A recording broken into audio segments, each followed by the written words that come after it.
Lesson 2, building a powerful prayer team. Every group, every leader in the Bible has people around them to support their work. You are no different.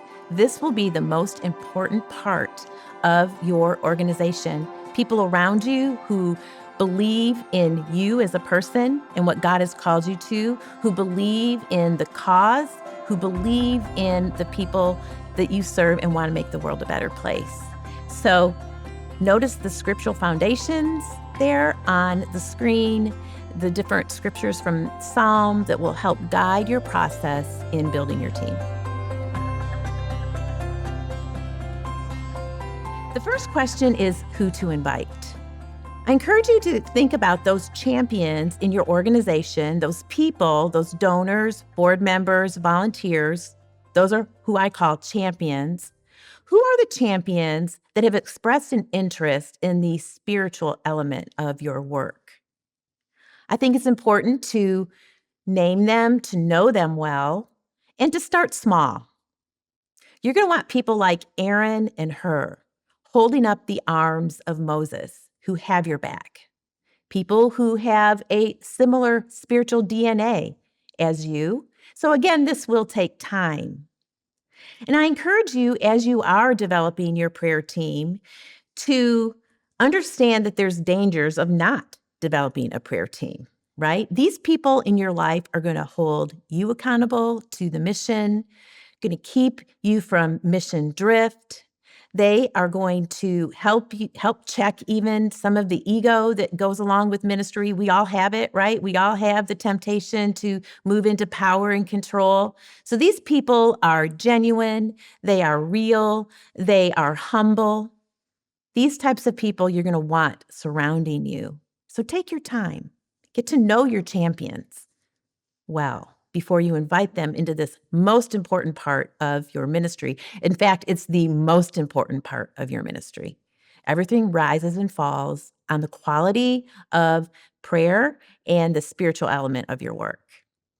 Step 1, once you have your prayer team people identified, I encourage you to carve out a week of prayer and fasting before your first meeting. And this will be amazing in the quality of your prayer moving forward. So, prayer and fasting will initiate your prayer team, and I encourage you to give them the biblical language for your ministry, share with them the values and vision and mission of your ministry, give them any resources you can to help them acclimate the heart of God for your work. Step 2, first corporate prayer meeting. I encourage you then when you do meet, in order to promote unity and connection, you're going to want to ask some questions and to get people knowing one another as they're aligning hearts and purpose. Here are some questions to consider. How has God's Spirit been speaking to each individual regarding the endeavors of our work? And then I encourage you to listen to each other deeply, looking for common spiritual themes, listening for what passions rise in each individual's heart.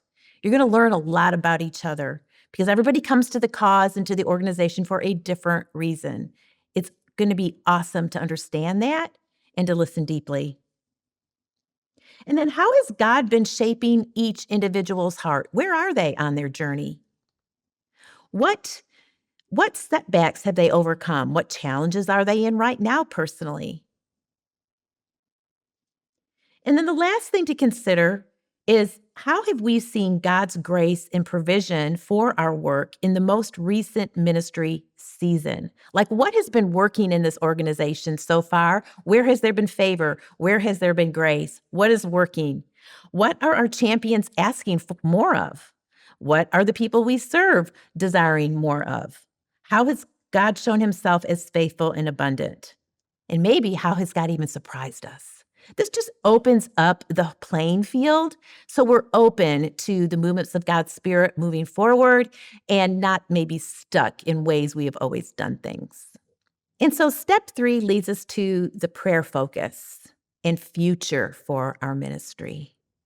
And this is what the prayer team is really there for. Again, I want to say, though, this does take time to get here in terms of where is God calling us to go? What unfinished work grieves us as a community? Or have our champions expressed a desire to affect? And then we can step back and ask, does this thoroughly and completely align with our mission? Or is it mission drift? Does what we are proposing or the way that we feel God leading us, is it dramatically improving our ability to serve our beneficiaries or not? Maybe it's later.